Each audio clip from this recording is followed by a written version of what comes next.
Hey there, this is the first time streaming live on the platform for me, so I'm still having to figure out a couple of the bugs that are to expected here. With a long latency, I never know if what you're seeing right now already reaches you or if I have to go see. That's exactly what I mean. Beginner's falls. So we're gonna wait until it is exactly 4 o'clock, because then I will assume that everybody is here and the embargo is lifted. Panasonic is quite about it. So 1 more minute and then we're going. Can you all hear me already? Just maybe you can put something in the chat and let me know if everything looks and feels fine. Well, it's 4 o'clock on my clock here in Hamburg, Germany. That means the embargo has just fallen. The S5IIx I have one right here. Here's the box, and as you can tell, it's empty. For a specific reason. We are streaming, well, I guess you read the description.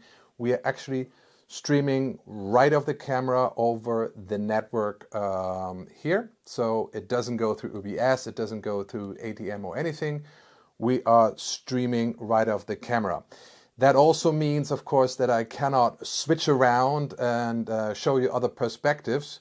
But we figured out a pretty sweet trick how to show you the camera even while we're streaming from the camera, by having a mirror right there. And we have a little bit of cool things as well. You can see here, I can actually drive around and stay in focus. And you have to admit, that is pretty sweet. So obviously I'm on a slider and there is the Ronin on it, and the Ronin 3 Pro with a LiDAR. And that gives us the opportunity to do active tracking. And the LiDAR, while it can use manual lenses to focus, is not active at the moment. So everything you see here in terms of focus is done by the S5IIx. And I have to say, it just works. And actually, it's the first autofocus I ever worked with that I can say works. So the camera is not available right now. It is just that the embargo fell. I don't really know when it will be available in the countries you are. In June there will be another firmware update that will unlock a couple of features. We will talk about everything, each and one. First of all, if I look over there, I am just reading your comments to talk to you, to chat with you, and answer your questions if I can. Because I have had the camera now for 4 days or something like that, a bit longer. I got it on Friday, and so I can't give you a complete review of it, but I can give you a couple of ideas and tell you how hard it was to get into the menus and how it was, and what I think about the stabilization and the autofocus. Of course, the autofocus and the stabilization are just the same like they are in the S5 Mark II, and probably you heard it so far. It is absolutely stunningly awesome. It's the first, like I said, it's the first autofocus I want to use, and depending on the context. I mean, on a gimbal, it's all fine, and so usually I don't think autofocus generally is a good idea in a narrative context. But if you're on a wedding, if you're on an event, if you have your camera on a gimbal, it's all fine. Of course, it's great. So we will read stuff on the screen, and the simple trick is to get the screen in focus, and me is just I roll back until I'm on the same height of the screen, and then you should be able to read what's here. First box, we're not going to use it anymore.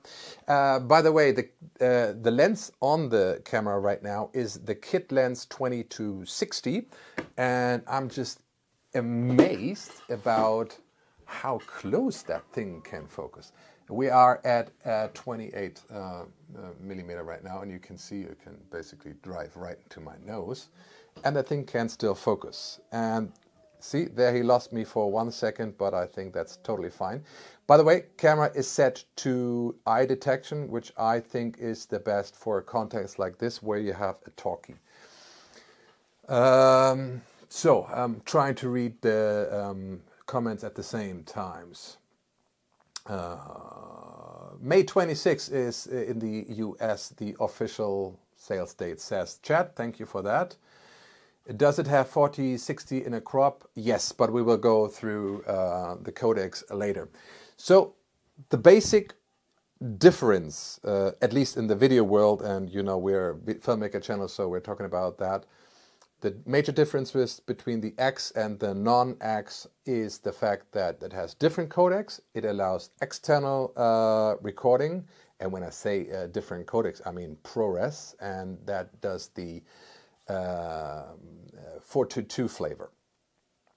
I wish it had 4:4:4, but hey, maybe something for the S1H. Not that ProRes is so important, but again, we'll talk about that in a second. ProRes flavors can be recorded internally on the SD cards up to full HD, and if you want to go 4K or even OpenGate, or at least a small crop of the OpenGate, then you have to go to an external SSD. But as we are live streaming, I would like to talk a bit about the live streaming feature first, because hey, that's what we're doing right here, right now. I put a thing together which I think is feasible for a live event when you're on the road, except for the slider, although it's not a problem, you could do that too.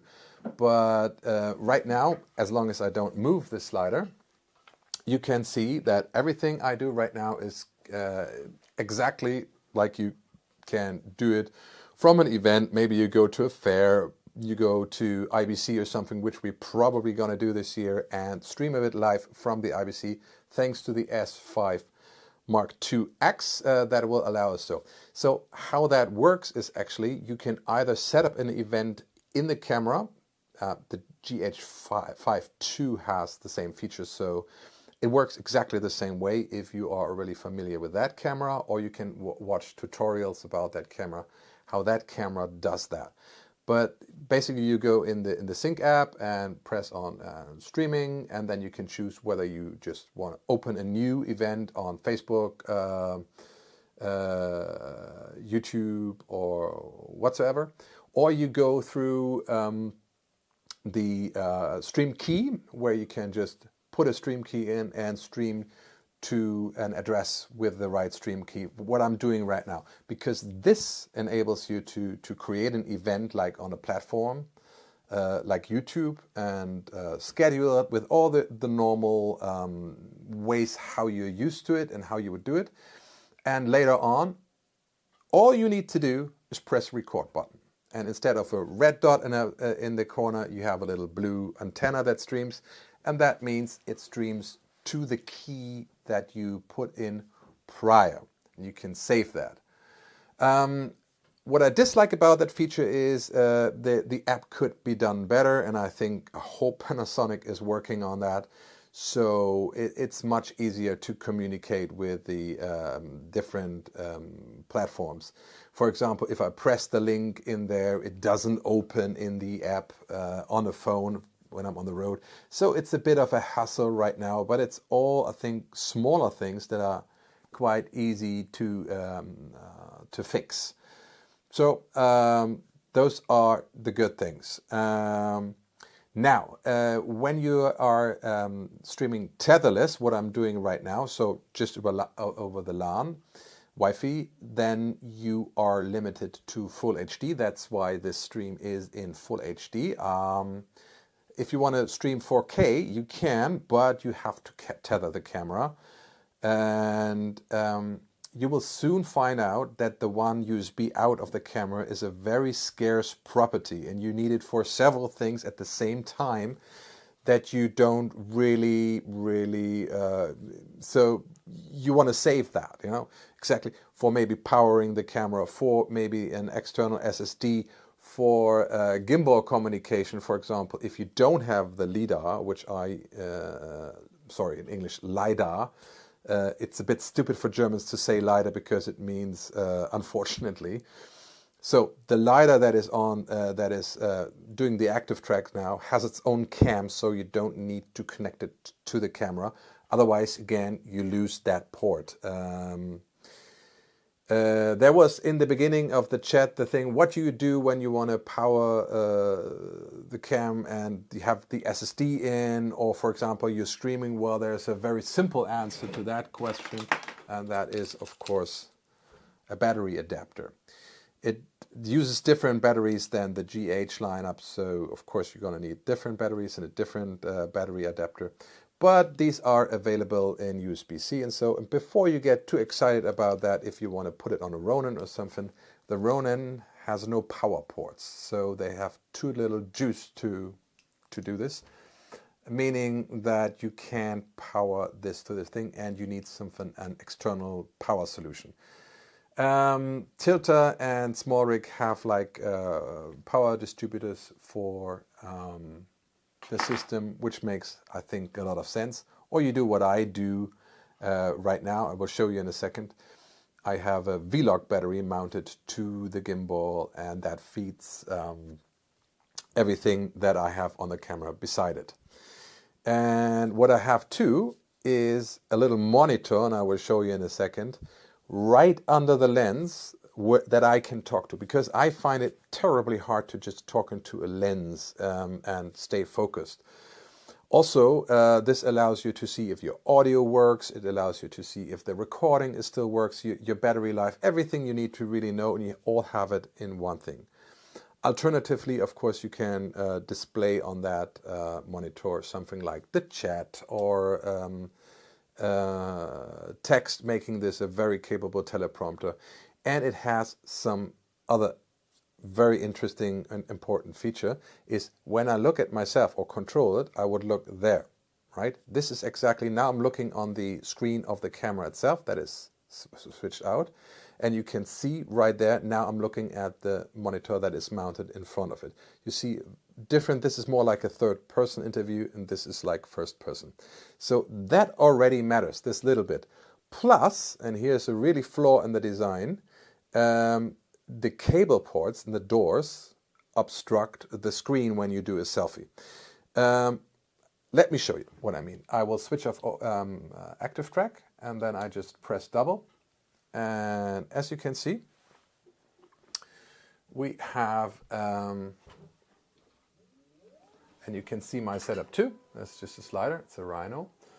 And here is the camera from close up. And even through a mirror, he still recognizes me and pulls focus accordingly. But you can already tell that if you want to look at the small screen over here, that it is obstructed by all the cables and so on. And this is not like, Panasonic, this is so stupid or something. Nothing like it. I wouldn't know where to put it. That's the only free side. So you say like, yeah, you should put it on the other side, but that would be even worse, because then it would not, you couldn't hold the camera anymore. So I don't have a good solution for it, but that's about it. The body looks exactly like the non-X version, but of course it has the very stylish blacked out things that you saw in many photos, and that makes I think it looks very, very sexy. So I want to turn around again, because I think it's better for you to see this other stuff. Wait, and here's a little problem about that. It's easy to tangle and untangle the camera. Wait. Come a little bit closer, please. And I'm gonna set you back on me and focus-wise. How about that? And hold still. And again, I'm going to switch on active track, and we should be in the business again. What's the issue with the dummy battery? It's sure far away to create broken files. Ran into with the GH5 and you... Okay, I've been using adapters a lot with GS6 and with the GH5 and I never had a problem. So I don't know what's the problem there for you. So back on track. The difference are the codecs and the streaming. The streaming of live events over Wi-Fi network. And let's go a bit into this little sheet. You got that from Panasonic. This is for all the press people and everything to give. He was strangely enough exposing not on me but somewhere else. So let's see. We go a bit through the differences. It's partly in German, so don't worry, I'm going to translate that for you on the fly. And you see that we have USB SSD recording, and I tried that. It just works brilliantly. We have all intra flavors for the internal H.264s. We have ProRes, and we of course have the wireless and the wild IP streaming. I'm going to tell you a bit about my problems with the setup a bit later. Okay, so the non-X version will get raw export too, so that's not going to be a problem, but it's going to cost 200 extra, and that alone kind of, why not get the X? If you're a photographer, you don't need any of that for sure, but by then, just because of the real save value, I would go for the X version for sure. And here it says Vorteile von USB SSD. This means what's the benefit of it? Let's come closer. Come. Isn't that cool? And it stays in focus non-stop. So of course oops, you're driving away. Stay here. Stay, my friend. So. One of the major advantages I think that external SSD has, of course, is that it has a much lower price. You can fit more things. It only accepts external SSDs up to 2 terabytes, but I don't think there's a major issue because I personally don't feel safe with working with 4 or 5 terabytes. If you lose something, you lose everything, though you rather switch around with smaller SSDs. And what you don't think about immediately maybe is that the camera will stay cold longer, because especially with the higher end codecs, the camera produces quite a bit of heat. And that's why in normal mode it has like this 30 minutes recording. It stops to record. You can switch it off and into another mode, but the camera can get very, very hot in situations like that. So there is a compatibility list that is checked from Panasonic, and I will show. We will go over that in a second. But I found out that it about eats every SSD I throw at it. It does, so that's pretty cool to know. If you are a filmmaker, you probably have a ton of totally normal SATA SSDs like this Samsung Evo laying just around, and amazingly, they work. They work quite fine. They have at least if you take the 870 EVOs, not so much the QX, because they get slower a while. These have a sustained writing speed of about 400 megabytes per second. And what you need is 240 or something megabytes per second to write to the highest available data rate, meaning OpenGate, ProRes in 30 frames per second. It's about slightly north of 200 megabytes when you use a 24 frames per second. So it's a moderate data rate. And you just get from Amazon, like this is one from Ugreen. It's just a SATA to USB adapter. It's as simple as that. Stick it in and that will work. And if you say like, oh, this is much too big or something, I mean, this is the T7 from Samsung, which is, I think, the one in the image here too. Funny enough, this is not on the compatibility list, but of course it's compatible. But you have to be careful if you do any of this to use the right cables. I tried it and it was just producing drop frames on no end until I realized it was a cable problem. I used the cable that came with it, and it easily did a gigabyte per second. So you're fine speed-wise. Still, this one will work. And if you think this one is way too way too large, actually, the SSD inside such a card is only this big, at least in the Samsung cards. Others are bigger, but it's tiny. It's actually smaller than the T7. And I know Andy Cine makes small cases for this, where you can just put it in it for the Atom. So that is maybe an option if you think like, oh, this is just no mounting points, and so there are alternatives.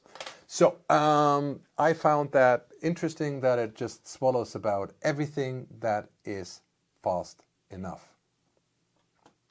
There are M2 to USB adapters. They should work. I think everything will work that you throw at it. I can't promise because I haven't tried that much in the last 4 days.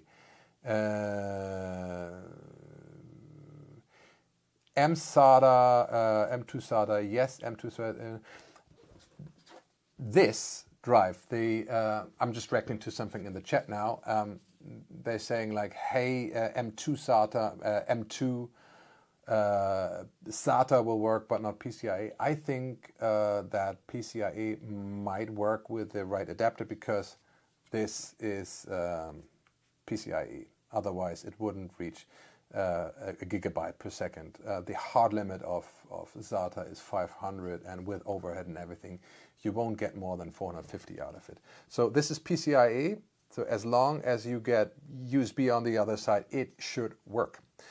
But see about it, huh? Try something in the group, in the Facebook group, Lumix Facebook group. We can make just a list and check out what really works and what not. The drive has a right cache that can sustain 5.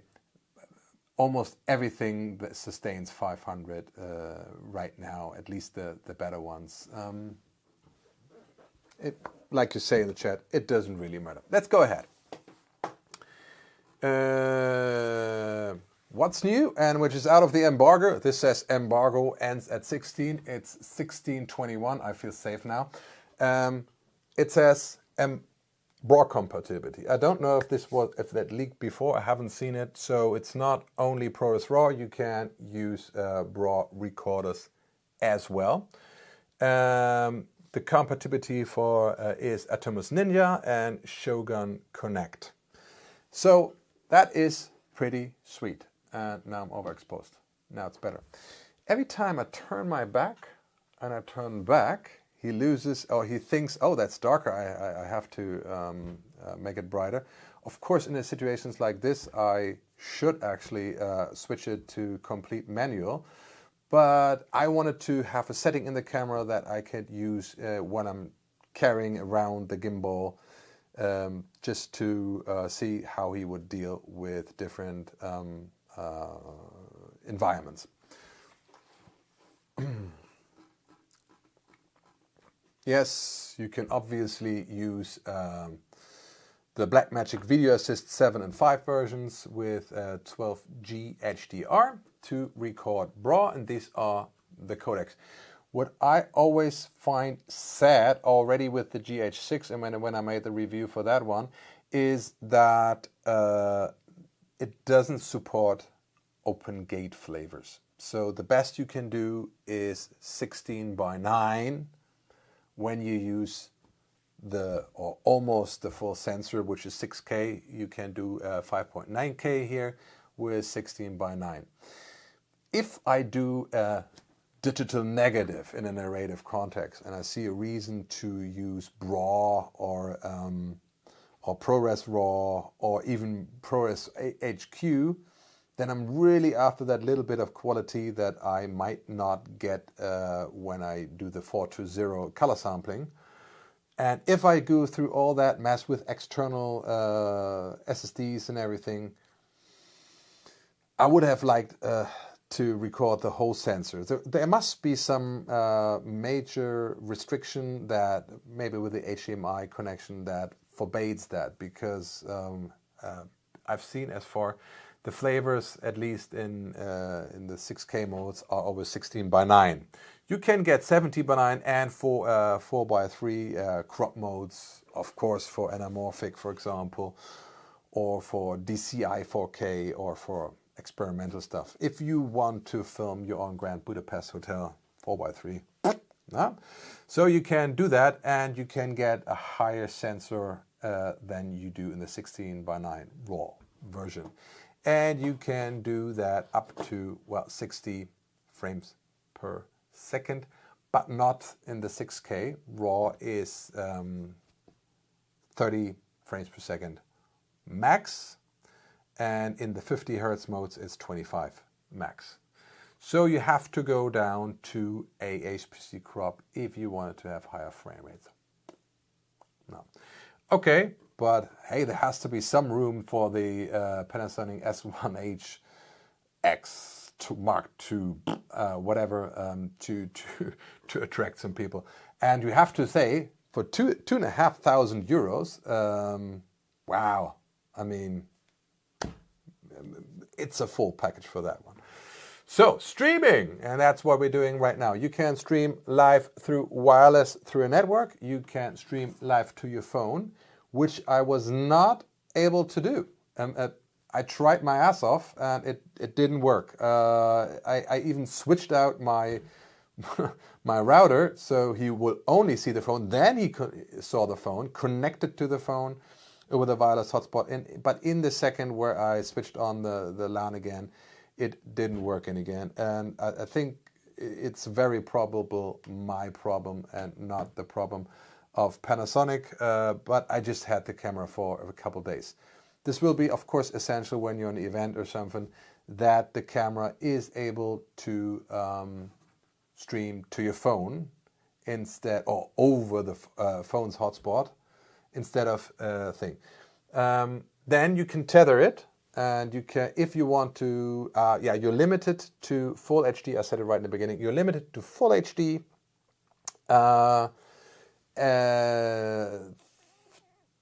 You can do 50, but if you don't want to have the video look, you probably want to go for 30 or 25p. And with these frame rates, you're limited to 6 megabit, which is a little bit meh quality-wise, but hey. It does use 12 megabit for the 4K mode. Now, YouTube expects if you stream for 4K at least 15 megabit, and he starts to complain. Maybe that's a reason. But for me, the tether, again, didn't really work. I got too little data rates, and the picture was stucking. So maybe this might be an early prototype problem, or I got the wrong cable, just like with, with the SSD. This is very well possible. I'm in the experimental phase, so maybe you don't have to do it. So, and just like the other cameras, you can actually live stream through Ethernet. You need an adapter for that, so USB to Ethernet adapter, and then you can actually put it in a source like UBS or whatever and do it that way. So let me say something about the whole streaming things, like, okay, this is for like journalism, or it's for travel, and it's for event, and it's for like making a classroom, or what we're doing right now, of course, or for live shopping. All fun and game. Of course, you're going to stream through your to your phone in your bag, and you probably want to be free to walk around. So I think the Ethernet option is not really where, as long as you are not on an event or something like that, where the camera can be stationary. So let's take that out of the picture. You can, of course, just take the phone and mount it to your camera. But this will also mean that you can't check on your comments, you can't interact with your audience, which is only half the fun.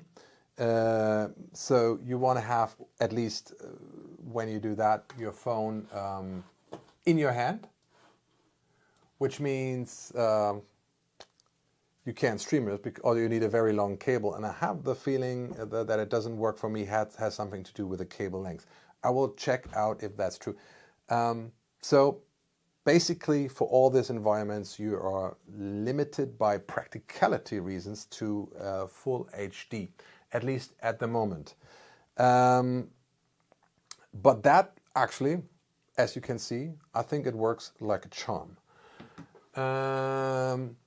Again, like I said to you in the beginning, I would mount a little monitor right on the gimbal under the camera, so the people that you interact with have the feeling that you look at them, because I'm not looking at you right now. I'm not looking into the lens. I'm looking into the monitor to have a possibility to have something to interact with. And if I just look on the monitor on the side, I'm looking beside it. And you will always have that problem if you're not on a gimbal and have all this installation. So if you're just doing that here, you have that problem. And then if you just do that here, it has very little benefits above something like just a phone, except of course the image quality. This is just outclasses an iPhone, especially in the second where lighting conditions get a little bit and with live events, you're probably gonna have lighting conditions that are most of the time. So there are some things for photography that it means I'm not going to go wildly into it. It just means that the live view is going to have now what the bigger cameras have right now. If you make it for a time lapse, then you can actually see what's going on. So you don't see one image, though the image progressing. That's pretty cool. So Rob, here you see the differences between the normal, this is the live view composite, what I'm talking just about a second ago, meaning that like in long-term exposures or in time lapses, you have this new feature, how to see it. Raw video output, we talked about that already. And there's going to be a firmware update on the 13th of June that will allow the raw output over HDMI. Before that, even if you buy it earlier, you can output raw. And I have to say, in a camera like this, I don't feel that raw is so important. I mean, in cinema and everything, yeah. There's an Arri Alexa, and I only shoot raw with an Alexa, basically. But you live with this camera from its mobility, so I probably gonna live with the internal codecs most of the time. It's just very cool to know that this is the one camera that can probably do it all. And for those people who only have one camera, and it's not like, so we didn't use the slider for such a long time that he actually switched it off. Clever. So Rhino, there should be a setting where you can actually prevent it. So if you're not a super nerd like me that has, or a professional that has like a whole range of cameras to live with it, this is the BS1H, which is really great, but talked with you about in 1 second. And of course the EVA 1 has been a long follow of my work, especially if you go live events or in theater, things like that. This one still rules because it just, you switch it on and you can have it recording for 5 hours. It's not a problem. things you really can't do with an Alexa, which you shouldn't probably do with this one for thermal reasons, but time will tell, right? How good it is. You just maybe put up the vans to max, and then you shouldn't run into a problem. Probably depends on the choice of codecs too. Now the BS1H, I think this camera, the S5 Mark IIx, will probably replace this one for me for the most part, because what's really cool about this camera, it was the small footprint. You can just in the car, and it was basically a glorified webcam and crash cam on car mounts, on the gimbal and everything like that. But what it is missing is a reliable autofocus. As we all know, Panasonic had its problem with it, but that came to an end, and we love that. Now, what I really missed here always is that it doesn't have a fold-out screen, and you just don't know what mode this camera is. And it doesn't have the dial either. We say like the custom setting 1, custom setting 2. If this one had a fold-out screen and a custom setting, it would have been, and an autofocus, it would have been almost perfect. And I think for Panasonic, there might be room for the future to improve on that, maybe with a Mark II version of that too. So let's go into technical data. When I'm through with like what I've planned, we're gonna have time to chit chat a bit about the chat and to answer your questions. So it says like portable. Like I said, the 7T is not even on the list, but it works, of course, just fine. But it has here like what works and what is no, and that they are still working on what is working and what is not. Then we have the compatibility with cards, and it's basically exactly the same what you would see with the other, the non-X version. So, of course, you have FAT intralist, but this will all be released today officially, and I think we don't have to like go through each and every one here. The only thing which I find a bit like, I'm a bit sad about it, that the only way actually to get an open gate, meaning like every page, you can only do that internally in H.265, so it's a 420 flavor, because here ProRes 422 is limited to 5.8K, that is 5776 3056. That it's a bit sad.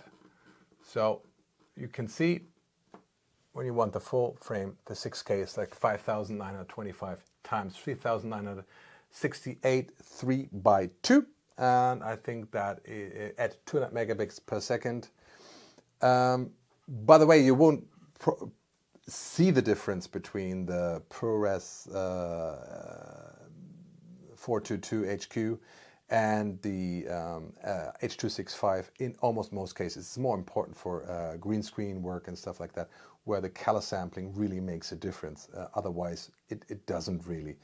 But also is that the H.264 422 flavors that the camera produces are just not friendly for the editing system.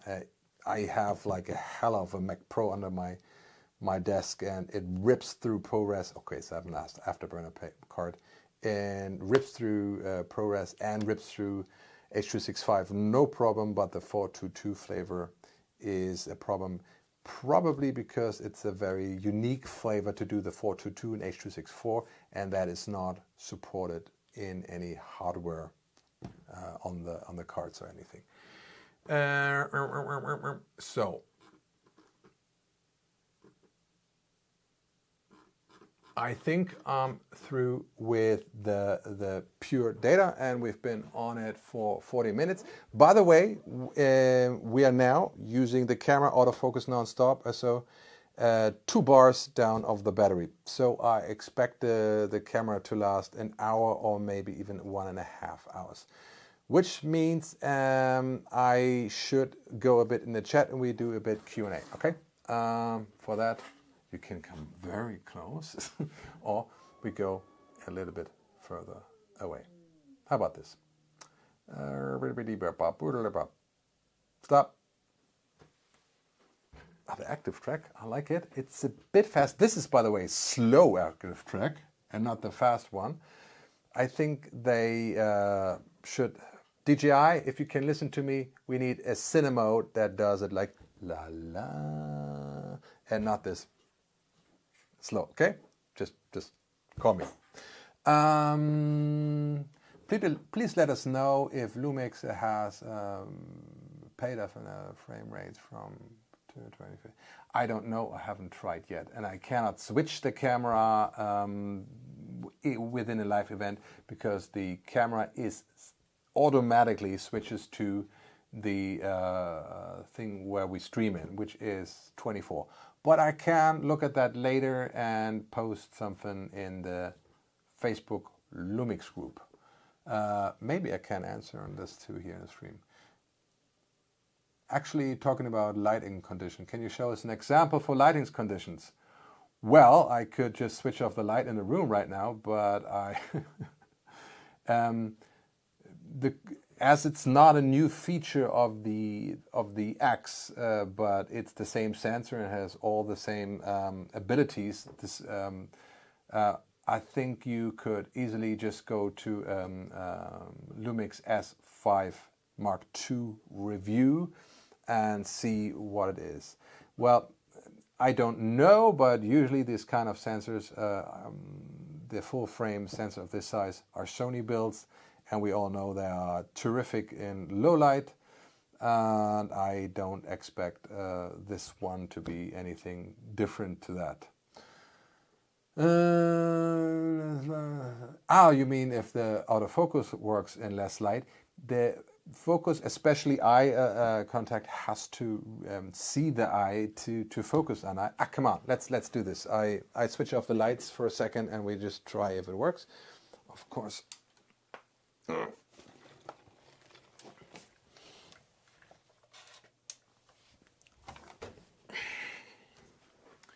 So we are in something that I would hello.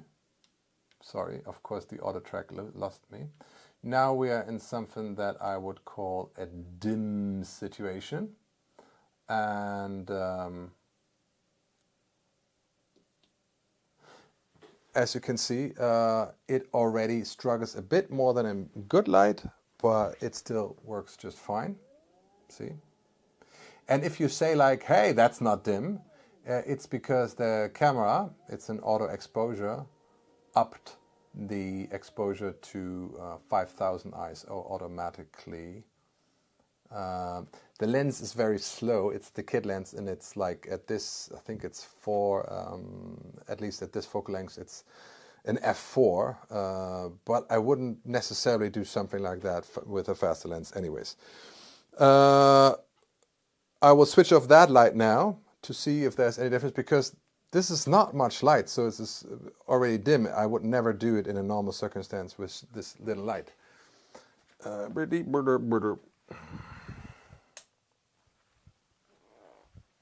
So now that is gone too, and now we have backlight, and let's see what our Autofocus does.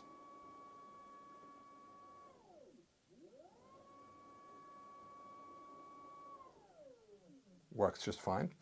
And okay, last but not least, and the worst, switch this one off too.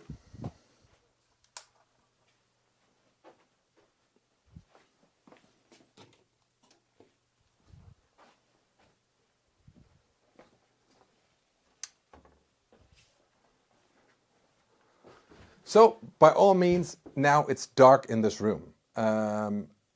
With my eyesight, I wouldn't be able to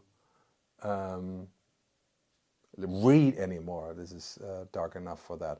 So most of the light is in the room comes from the displays, and you can see the load light capability of this camera with 6400 ISO right now. And of course with the YouTube stream you won't really see how good it still looks, and it looks still good. And let's see, and you have to be the judge of it.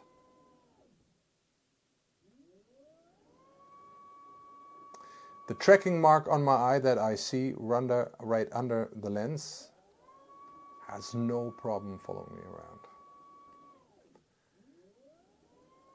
Now, having said that, for example, if we are in a narrative context and we would be in a dim situation like this one in a restaurant, so of course I wouldn't go to 6400 ISO at f4 and try to light the scene as bright as possible. I would be more interested in doing something that is a bit underexposed on the faces, or just have a silhouette and something like that. And of course the autofocus will run into problems sooner or later in that context. But let me switch the lights back on, so I don't think this will be any nice in the long run.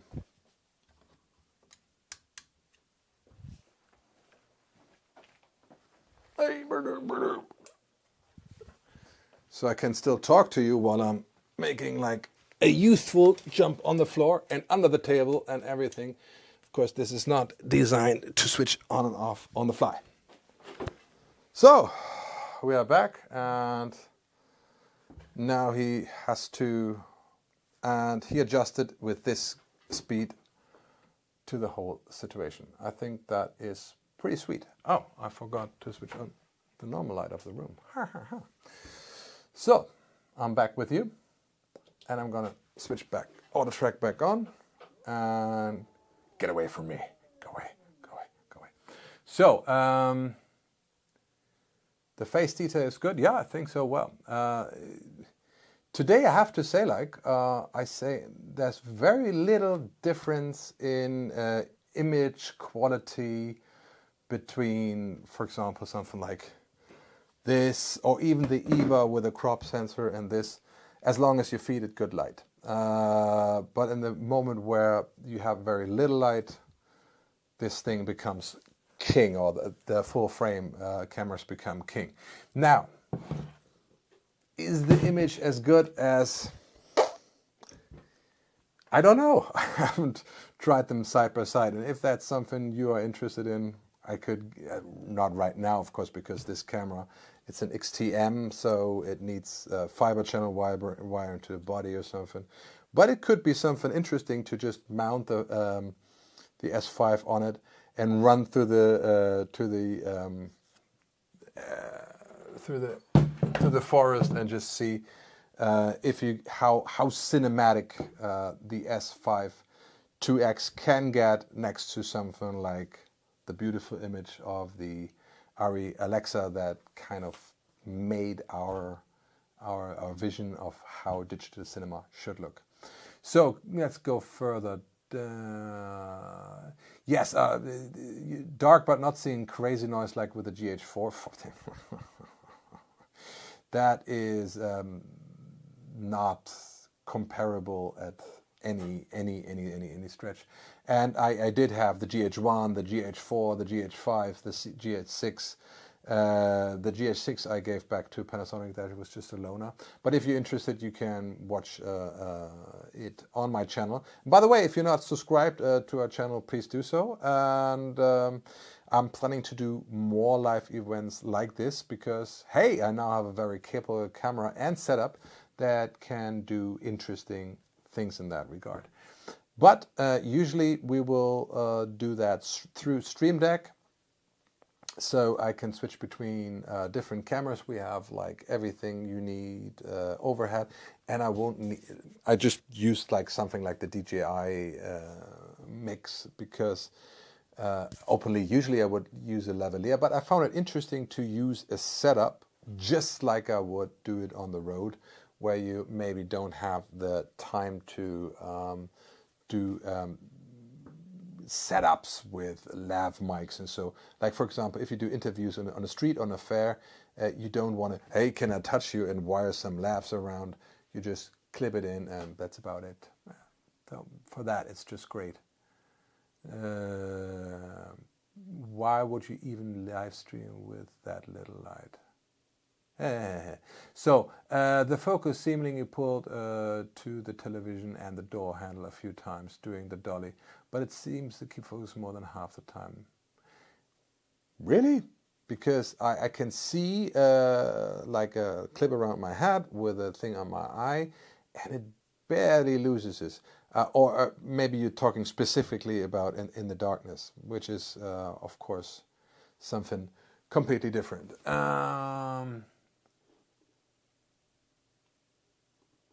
You're more interested in what the camera is on than what's in the camera.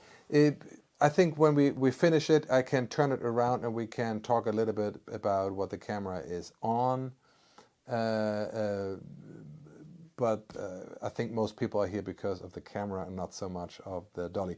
And I mean, the DJI R3 Pro has been out for a while. It's a bit overkill weight-wise for something like the S, because it does, what is it, 4.5 kilogram of payload. If you're interested, you go to our Instagram channel. It's media.division on Instagram, and you can see how I put this one. This weighs 4 kilos just by itself. Funny on the Pro, and because if you add the weight of the gimbal and everything else, you just cannot carry it freely, even if you're Godzilla, anymore for prolonged time and be not shaky.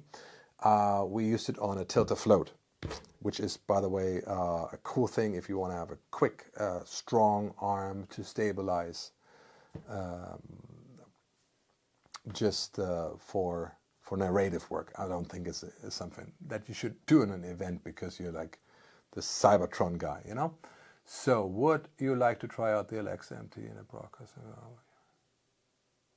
Treble. Well, I would like to try out the LXM in a broadcast environment, but it really depends. I have opportunities here, and I already used it for as a webcam. Oh, by the way, if you didn't know that, you can use, I think all, but at least most cameras and the S5 Mark IIx 2, of course, as a webcam. All you need to do is to download a little app that it's not like the Tether app or anything. It just disappears into your system, and from that moment on, most of the like Zoom or Google Meet and Chrome or so can use the camera as a webcam.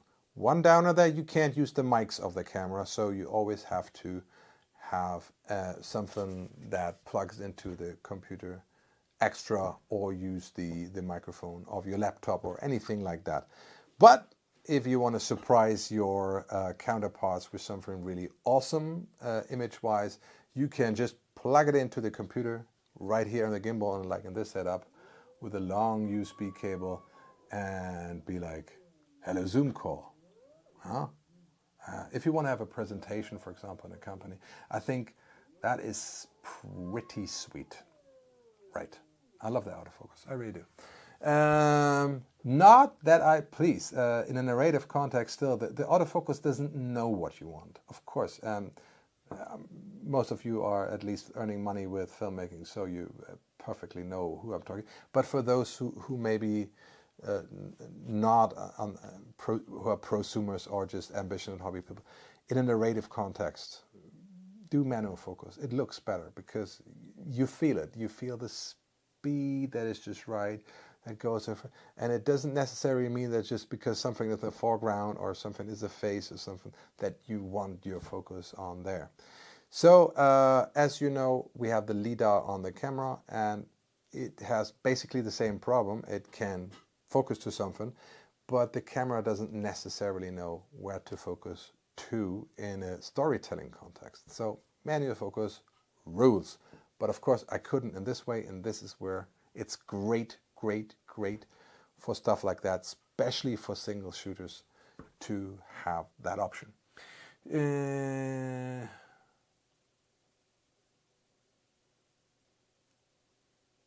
You know someone with a highly modified float that can put an Alexa Mini F with signal sensor. We have that. Not an Alexa Mini LF, but it's I think it's the same weight as the Alexa M hat that we have here. And we use look on our Instagram, you'll see we're working on an episode about gyros. That is something that might be interesting totally, because I mean, one of the other killer features of this camera, of course, is the extremely good IS. It's not special in the X. It is the same on the normal, on the non-X version, but it's really stellar. I mean, I wouldn't run like that and be like, and expect gimbal-like quality. But again, this camera is the closest to that experience that I think. And for YouTubers and they're just like running around, it will be perfectly fine to go without a gimbal. But we have like a real gyroscope, and if you don't know what that is, they used it in Das Boot, for example, or on Slumdog Millionaire in the ghettos.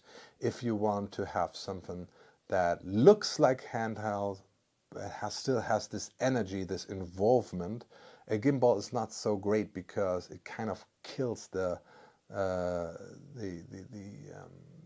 impression of being there, right? It takes you out of the story. If you want to have this, I want to be with and fly through the bushes, run with you, I wouldn't use a gimbal. I would use this old technique. And I recently had a phone call with Joost Vacano, which actually he's almost 90, I think, who made it was the DOP on Das Boot and Robocop and Total Recall, so all the classic ones, and he used gyros a lot. For example, when Robocop is walking around, the rumor is that it's used. I didn't get to ask him that. I hope I have the chance to talk more to him and to include him in the episode, hopefully. And we'll see about that. What else? In your opinion, is the camera a worth upgrade from a GH5? A bit, totally. I have a GH5 here. I don't have it on the table because I think that's a non-competition. Lenses and accessories. Of course, if you are in a total Micro Four Third environment, let's put it that way, it's always hard to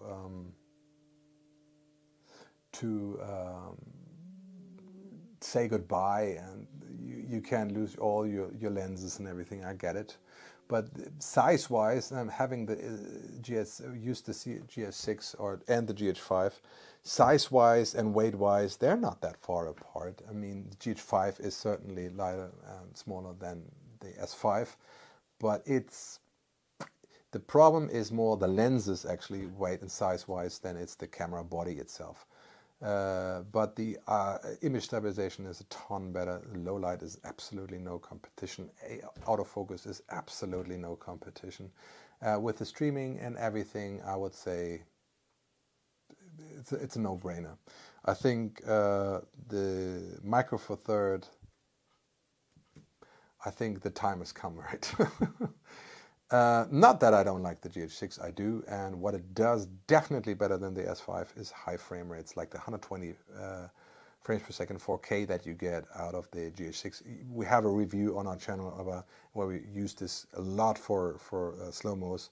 In the whole slow-mo world, the S5 Mark II, even the X, can hold a candle to what the GH6 can do. There are advantages in small sensors. So, if you're like me, have both. I know.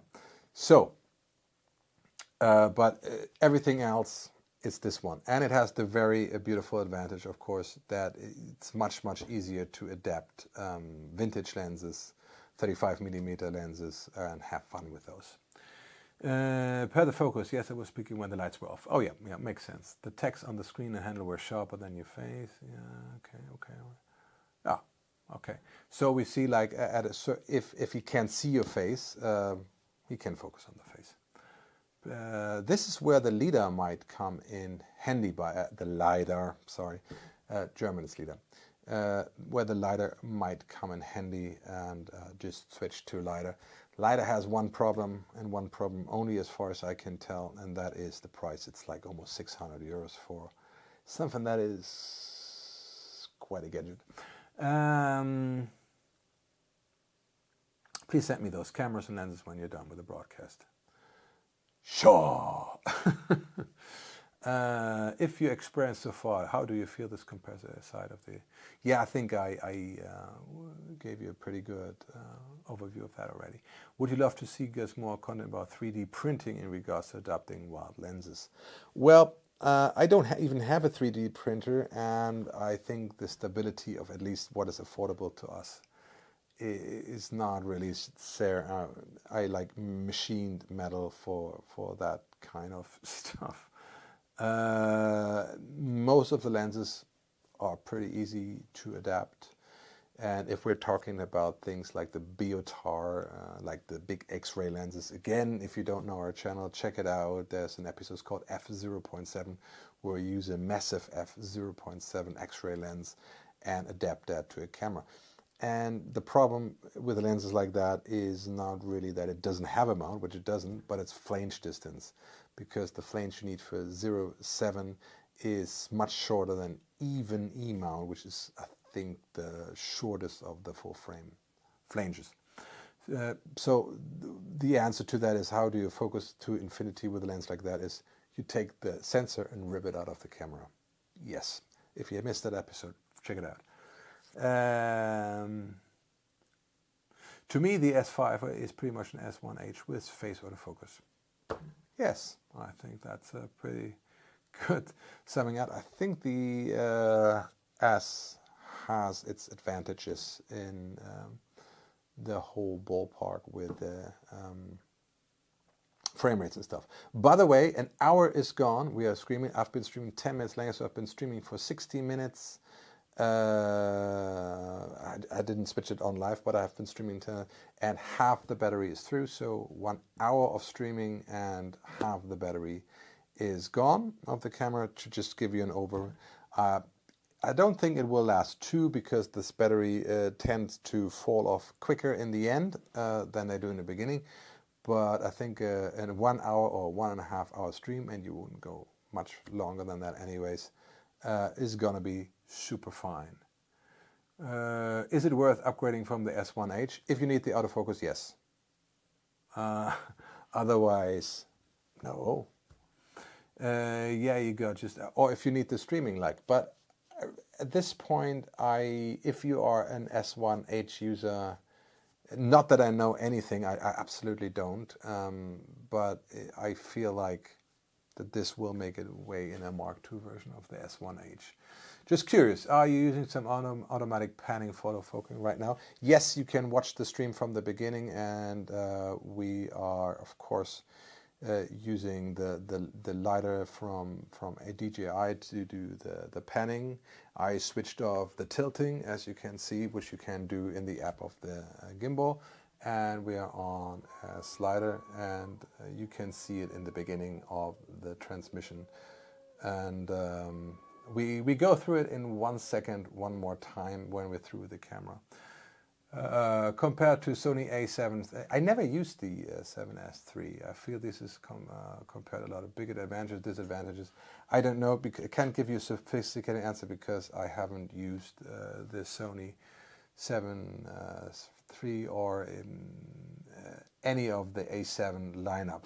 They look like capable cams to me. My Kinefinity Marvel F, I think it has at least the sensor from the same family as the A7S III, and I have to say, image-wise, still my favorite camera from the normal cameras, beside the Alexa, of course. There's no competition. By the way, Panasonic claims 14 stops of dynamic range in this camera, and Ari says 14 stops of dynamic range, but it is something different. This one breaks way earlier, even if you are exposing it in a comparable way. But it's typical for Sony sensors, which are very sensitive, so they're good in the stops under gray, and not so good in the stops over 50%. But of course, Sony will now say, like, you're exposing it wrong, and they might be even right about that. But you tend to do with these cameras to overexpose, and the automatic modes then absolutely tends to overexpose too. Which camera would you recommend as a B cam to very cam? Ooh, S5. As always, I would say it is very hard to say something like that, because I don't know what you need in your B cam. And in the B cam, I would rather have all the options that I don't have in my A cam. If you say, like, I do an interview, very cam against very cam. I mean, there are very cams. I saw some on eBay that go for €3,500, and I don't mean the LT. I mean the full-fledged ones. So maybe you should do that, because then it's really the same sensor. As something where, say, like, where you can go lightwise gimbals, autofocus, or so, of course you go something like this. Do you feel the visual benefits of RAW on a camera like this is much better than shooting it? No. ProRes HQ gives you pretty much everything that you need from a production perspective. RAW is more of a way to save space in this case, because you know that a third of the pixels that you save actually are conjured out of thin air in the deep bio process. So you don't have to deal with that in the first case. You get better quality at different rates, but at the same data rate. For a camera like this, not worth my time. For something like the Alexa, I have no... And then you see, like, movies like Drive, for example. I love Drive. The whole aesthetic of that movie. That one was shot with basically this cam, as Alexa Classic. This is an XT. This even can do open gate, and so large sensor, and RAW modes, something that the Alexa Classic cannot do. And they shot that in 2K ProRes HQ. No RAW or anything, and it looks fabulous. It just shows you that it's not really the codec or the camera that really matters much in that way. If you want to see in Alexa what open gate RAW looks like as a process, then you have to watch Blade Runner 2049, or I think the Green Book. Yeah, do all use Sony sensors? I don't know. For example, Panasonic, in meetings with Panasonics, they say themselves they have don't ask, don't tell strategy. Hilarious. But I know that the EVA 1 doesn't use a Sony sensor. Some of the GH lineup use Sony sensors, and some don't. Especially the older ones, I think there's some that don't. With the full frame cameras, I'm pretty confident, not knowing it, I'm pretty confident of saying yes, these are all Sony sensors. By the way, everybody's using Sony sensors in that regard, except Ari, of course, which is our Alexa LF is fused RLF 3 sensor that's used in that camera. Then you have Red, which doesn't use Sony sensor. That is a fused sensor of something else. And Blackmagic doesn't use, at least not for the higher end cameras, doesn't use Sony sensors, although I'm not even sure about that anymore. But I know that the G2 and the 12K Ursa Mini Pros don't use Sony sensors. Panasonic uses For the full frame sensors, it's all Sony sensors. And there's nothing wrong with Sony sensors, by the way. The Venice uses a Sony sensor. As far as I know, at least the first generation from Venice uses the exact same sensor that is used in the A9. So there's a lot more to the image than just the sensor. It's processing and so on. I would love to see the guys try to recreate the day for night technique we used. Nope, using AI. Actually, we've been working on that. Believe it or not, we actually have been working on that. And the cool thing about that is we have the ARRI Alexa, which they used an ARRI as an ER camera, but we would use this as an, of course, as our main cam. And the EVA 1 has a very special feature. You can put the ER filter. You can put it away from the sensor without having to modify it. It's just a press on a button, and the ER filter goes away, and we could use it for that. And here it comes.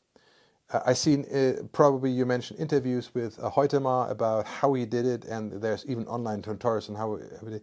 Whatever he did, he didn't do it that way.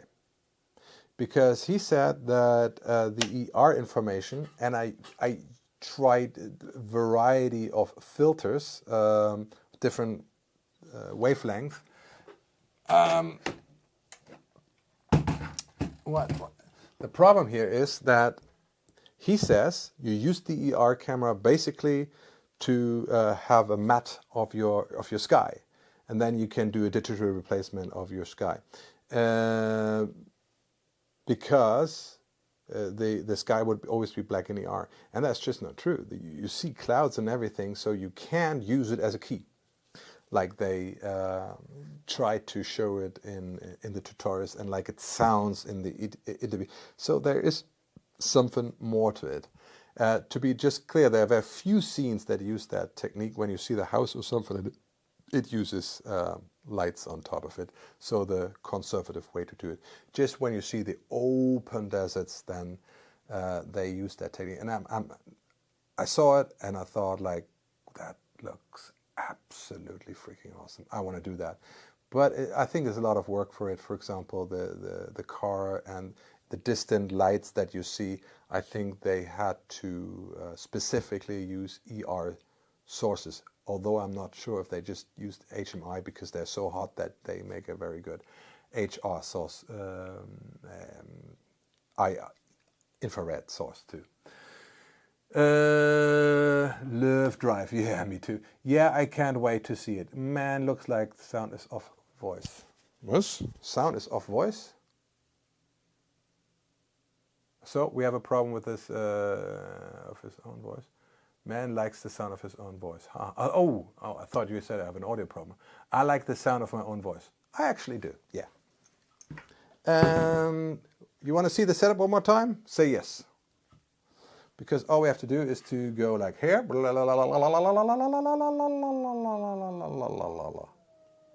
So, and then we switch around. And this is one problem, that when you have external batteries, that they get clogged up very, very, very quickly. So,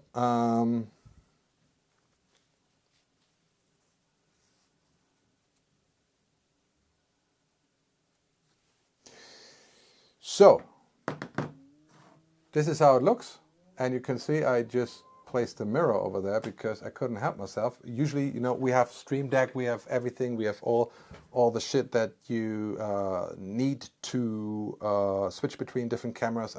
We have all the cameras in the world, so we can make a very cool multi-cam setup. But if you want to stream from the camera you want to show, you can't do both at the same time. And this is what we do here. See, this is like the extra screen that I put right under the skin, and it's really right out of frame. Why above and not below? Well, first of all, the LiDAR, of course, but I will find a way to mount the LiDAR below the lens. It is better to have the monitor below the lens, because in a normal context, your head would be somewhere there. That means where you look and the eyes is closer to the entrance pupil of the lens, and the people have more of the impression that you actually look at them and not on a screen. Again, we have the problem here with the obscuring of the thing, and I think, yeah, the real problem here is if I turn this, let's see how this works. I'm now just using the joystick of the, and of course,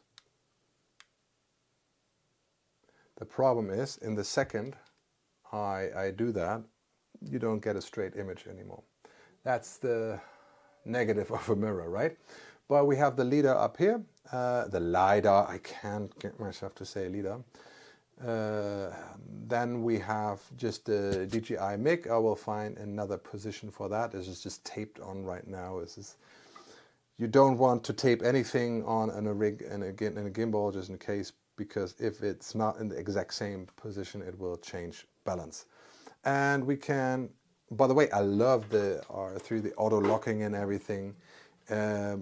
It's really gotten a lot better. So I have to switch it off basically to be able to move it now, not using the joystick. You have different modes. You can just pull it up, and I could walk outside. If I wasn't over LAN, but I would go over the phone, I could just drag it out and just walk out there. And that's the sexy part about these live event setups. Yeah, that's basically not a good idea. So what we can do, but I think, is go slightly down and have a. This is a Rhino. This is my go-to slider that I use all the time, because you can just mount it in the middle on a sturdy old tripod, and I mean like the one that are made for large format cameras. It has to be really, really, really, really strong. And here's the old motion motor, and that allows you to do real-time just driving it around. I have the Arc 2 from Rhino 2, but first of all, it wouldn't be stable enough to hold the gimbal on top of it. Plus, the worst product ever. It breaks all the time. The app, for this thing to have this little box with a steering wheel is actually much better. I think I might want to get a little controller for Sony, or like an Xbox or something, because you can use that to control the gimbal as well. Of course, we are not tracking right now, and I haven't tried yet. Now, does it work? Yeah. So you can use the LiDAR active track even in a mirror, which is interesting. Didn't know that. Found out live. So I can, as long as I'm here, I can't read what you are doing. So I'm going to read it. Mirror on the wall. Yes. Does the Lumix S5IIx have a loud van in it? It has a van. I haven't yet noticed a sound at all. It wasn't a problem with the GH6 either. So if I press 3 times here, you come back to me. Isn't that cool? I'm just like most filmmakers. I'm a nerd, and I love it, and I like to play. And this is just like Candyland. So, did you answer about white balance yet, or did I miss it? I haven't read. This comments come in through. I didn't read all the comment. Any color shift? Red lip, like going at 5. Not that I can see one, but I haven't yet graded the image of that the camera produces. So I would say it's hard to tell for me. I put on auto track, and now we're going free again. Pretty cool.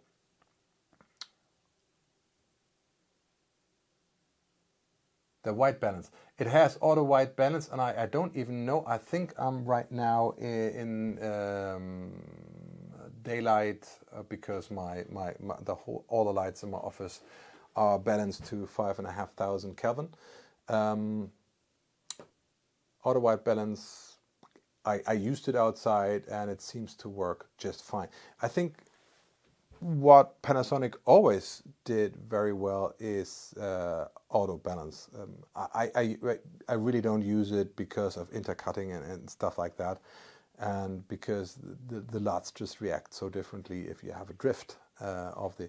But for stuff like this, and I think I shot a year at least with auto white balance before realizing that it has advantages to do it. What I'm missing on this camera, but I think it will come with the S1H Mark II, there has to be some pro features that this camera can't do at this price point. What I miss on this camera, it has timecode, but you can't jam it. With other words, if you have like for a Tentacle or a deity or another external timecode source, you would have to record it in audio, and you cannot record it in meta. And by the way, you have to use the MOV container to timecode at all. It cannot be a master and it cannot be a slave. When they talk about timecode in this context, I think, but I might be completely wrong about that, they basically say like that you can use the internal clock and put it in the matter of the file. So you more or less know when something was shot, but it's not sufficient to sync on the frame. So, can be powered off USB. Yes, it can be. But you need a USB power source. So, and just before you think that, the DJI Ronin RS3 doesn't deliver enough juice to power the camera. And I tried through the USB port. Oh, well, it does, as long as you have a battery in it and you plug it into the remote. It basically keeps it alive for a longer time, but it doesn't charge or does anything like that. As you want to keep the USB port free for other stuff, for sure, I think you want to get a battery adapter. It's a better idea. It doesn't, by the way, it doesn't stream. What do I mean? Now I lost I lost it. I don't know. I wanted to say something that doesn't work during USB. Oh, it has some issues with the exporting the interface to an external monitor while USB is and remote is on the DJI RS3. But I think this is all firmware stuff. Battery life, we still have 1, so we're gonna start flashing red soon, which means I've been on 1.5 hours streaming non-stop live, and it would be now slowly time to exchange the battery and to end the stream, because I don't think YouTube will accept a non-streaming amount that long. You can put it off and put it back on. Usually it works if the break is very slow, but it won't be enough for swapping a battery out. A fun option could be to do timecode to a wireless box and then jam another camera that can jam with something like that.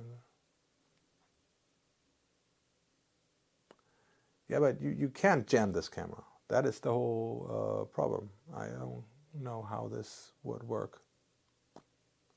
So you can't use an external source, and and it wouldn't make any sense to use it as a slave. I guess that's something for the slightly higher end, and I don't need it in this context, although if I think about situations like using this as a B cam with a Vericam or the Alexa or whatever. By the way, Alexas, at least this generation, as the containers for the RAW don't have metadata, you can do timecode with them, but you cannot do audio. So there is no audio. So the only way to record audio is with an external, and you better have timecode if you do that, right? Maybe I just misunderstand the whole using it with an external box. I'm not sure how you do that actually. You can jam another. You can use the timecode of this camera as the master. Yeah, but it is, you will immediately run off clock, because if cameras have different temperatures, and so the time starts to drift. So if you're after frame exact time code, that's not, you don't fiddle with that. But hey, whatever works for you, right? So I think I'll end the stream for today. It was interesting enough. Thank you for chatting with me. Thank you for hanging with me. And I hope you got the information you needed for the new release. And I'm sure there are going to be a lot of nice reviews for all the features that really go into things. Because most of the people that have been at the event in London for the release of the camera will basically use the 4 o'clock to post views around. So if you now shut off the stream, there will be plenty of videos about the subject on the platform, I guess. So thank you for hanging around with me. If you haven't subscribed to the channel, please do, and check out our epic episodes. They're really fun, nerdy stuff for nerdy filmmakers. Until then, shoot something amazing. Bye.